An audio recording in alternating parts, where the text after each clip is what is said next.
মস্ত বড় rail station হলেও সেখানে কোনো আলো নেই। অন্ধকারে মাঝে মাঝে ট্রেন এসে নীরবতা পালন করলেও আবারও হয়ে যায় নিস্তব্ধ আর নীরব। এমন রেল স্টেশনের সন্ধান মিলল বাংলাদেশের পাবনা শহরের 15 কিলোমিটার দূরে দুবলিয়া নামক জায়গায়। এলাকাবাসী অভিযোগ করেন এই স্টেশনটি মাঝে মাঝে সাদা পোশাকের এক নারী দেখতে পাওয়া যায়, পাশে গেলে হয়ে যায় অদৃশ্য। রাত হলেই এই ভৌতিক রেল স্টেশনে নানা ভৌতিক কাহিনী ঘটে বলে জনশ্রুতি রয়েছে। সন্ধ্যার পর কেউ এর আশপাশে যেতে চান না। দুবলিয়ার এই রেল স্টেশন দিয়ে 24 ঘন্টায় 4বার ট্রেন যাতায়াত করে, তবে সন্ধ্যার পর চাইলেও ট্রেনে উঠতে পারেন না যাত্রীরা, কারণ সেখানে নেই কোনো সিগন্যাল বাতি, থাকে না কোনো গার্ড। স্থানীয় রেল কর্মকর্তাদের অবহেলায় বিদ্যুৎ সংযোগ না থাকায় চুরি হয়ে গেছে বৈদ্যুতিক বাতি।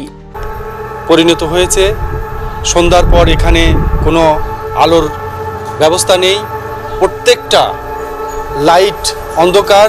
এবং এখানে ট্রান্সমিটার ছিল, ট্রান্সমিটার চুরি হয়ে গিয়েছে। এখানে কল ছিল, কলের হ্যান্ডেল চুরি হয়ে গিয়েছে। এবং এখানে আগে হাজারো মানুষ বেড়াতে আসতো, বর্তমানে এই প্রেক্ষাপটে কেউ বেড়াতে আসে না। এখন আমরা এই স্টেশনটা ভূত স্টেশন বলে জানি। আগে আমরা সবাই অনেক বন্ধুরা মিলে এখানে আড্ডা দিতাম, এখন আর তা পারি না। কারেন্টের কোনো লাইট নাই, এখানে গার্ডরা সব ঘুম পারে, সব ঠিক মতন চাকরি করে না, চাকরি দিতে সরকার। টিউবওয়েল সহ স্টেশনের বিভিন্ন সরঞ্জাম চুরি হয়ে গেছে। স্টেশনটিকে আগের রূপে ফিরিয়ে আনার দাবি জানান এলাকাবাসী। আমরা বন্ধুরা ট্রেন রাস্তায় বেড়াতে আসি, অনেক 8-9 জন বেড়াতে আসি, এক জায়গায় গোল হয়ে বসে আড্ডা দিচ্ছি। মনে করেন 15 মিনিট রাত 10টা কিংবা 10:30 বাজে, এরকম স্থানে আমরা একটু দূরে লক্ষ্য করে দেখতে পারি একটা সাদা শাড়ি পরে একটা মেয়ে, কিন্তু আমরা ওইটা দেখে অনেক বেশি একটা মাত্রায় ভয় খাই।